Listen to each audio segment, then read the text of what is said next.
सप्रेम साहिब बंदगी। सदगुरु कबीर साहब के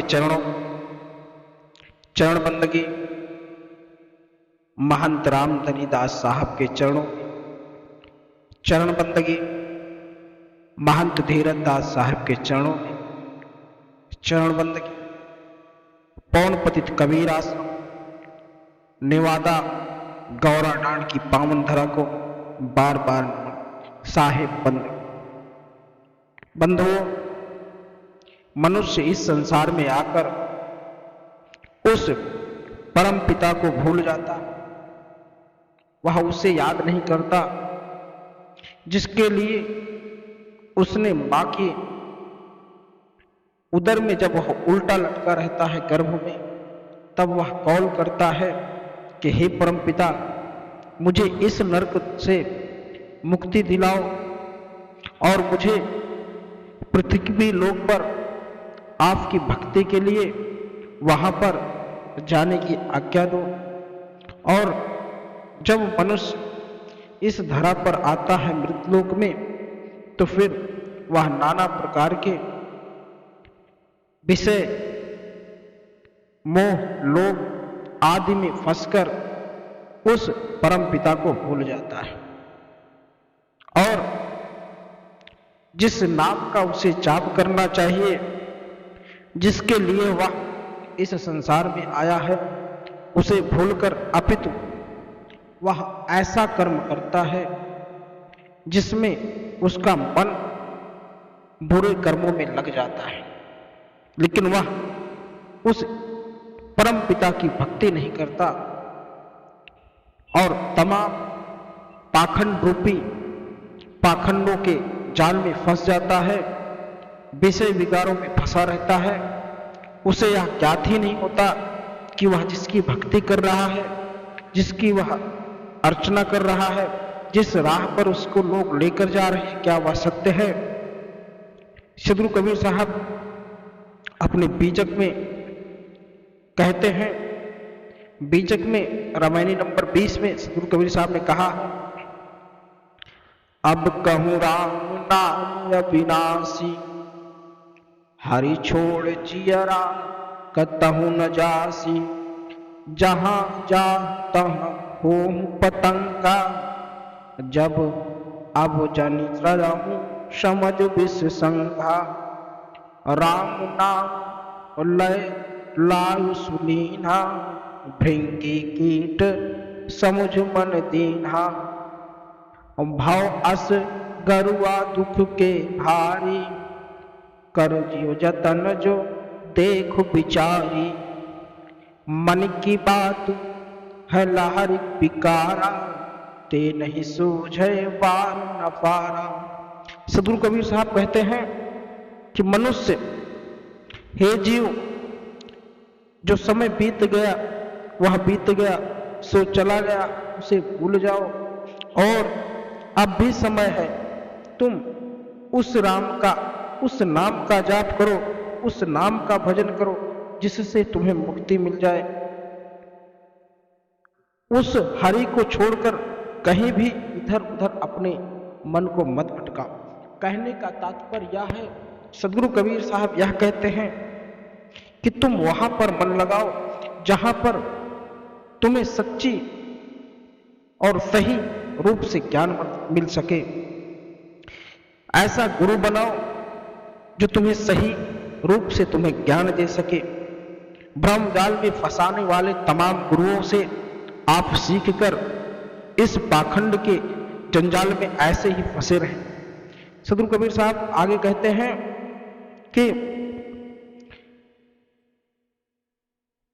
तुम ऐसे तमाम विकारों से अपने आप को मुक्ति दिला दो। सदगुरु कबीर साहब ने कहा है, उनका, किसका? उस सत्य पुरुष की, उस परम पिता का स्मरण करो, वरना एक दिन कुछ ही समय बाद तुम्हें यमराज लेके जाएंगे और तुम कुछ भी नहीं कर पाओगे। और जो मनुष्य सदगुरु के सार शब्द को बुद्ध पूर्वक पहचानते नहीं, वह अपने कल्पित ज्ञान का ही प्रचार प्रसार करते रहते हैं। सदगुरु कबीर साहब ने स्पष्ट रूप से कहा है कि जैसे अग्नि के समान विषय लोक आदमी जहां कहीं भी जाओगे वहां ही तुम उनकी संगत में पतंगों के सदृश जलकर नष्ट हो जाओगे। अतः जानबूझकर विषयों की संगति करके मत जलो और तुम्हारे लिए दुखद है।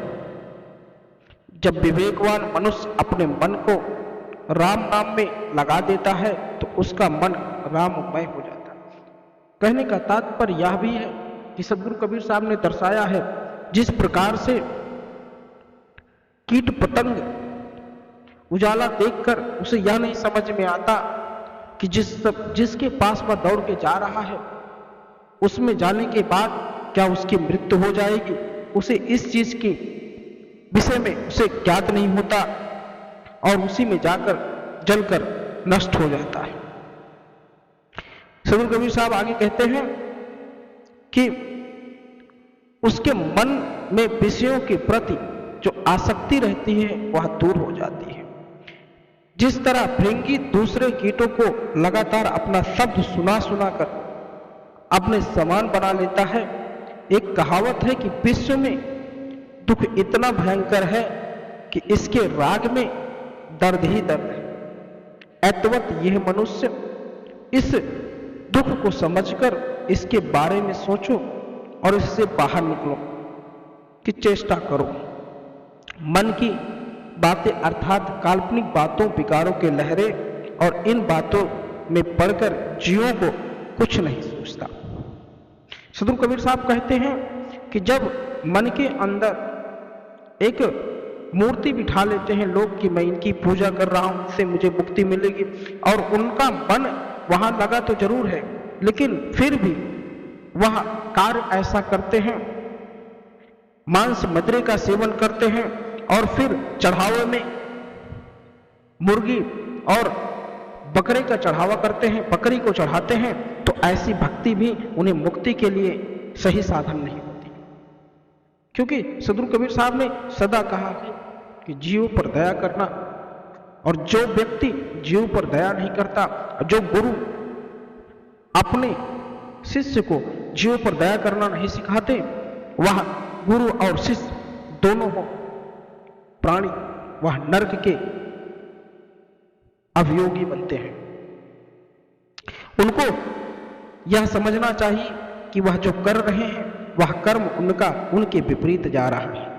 सदगुरु कबीर साहब आगे कहते हैं, इच्छा करी भवसागर जामे बोहति राम आधारा, कहां कबीर हरि शरण गौ खुर पक्ष विस्तार। सदगुरु कबीर साहब कहते हैं कि हे मनुष्य, हे सज्जनों, हे संतों, हे भक्तों, तुम अपने स्वयं भोगों की चाह करके अपने लिए भवसागर बना लिया है, और इस भवसागर को पार लगाने के लिए निज स्वरूप राम नाम का जाप की ही नौका से आपको भवसागर से पार उतरना है। अतः हे मनुष्य, सभी इच्छाओं को छोड़कर उसी राम के शरण में पकड़ो जो तुम्हें इस संसार रूपी सागर को गौ के बछड़े के खुर के बराबर लगेगा। भाव यह भी है कि संसार रूपी सागर का पार करना है तो आत्मा रूपी के शरण में गमन करो। यहां पर सदगुरु कबीर साहब जिस राम की बात कर रहे हैं, अपने मन के अंदर जो राम है, अपने मन के अंदर के अंतर आत्मा के राम को जगाने का काम करना है। जिस मनुष्य के अंदर उनके अंदर के अंतर आत्मा नहीं जगती, वह इसी प्रकार से भवसागर में भटकते रहते हैं और उसी में डूब जाते हैं।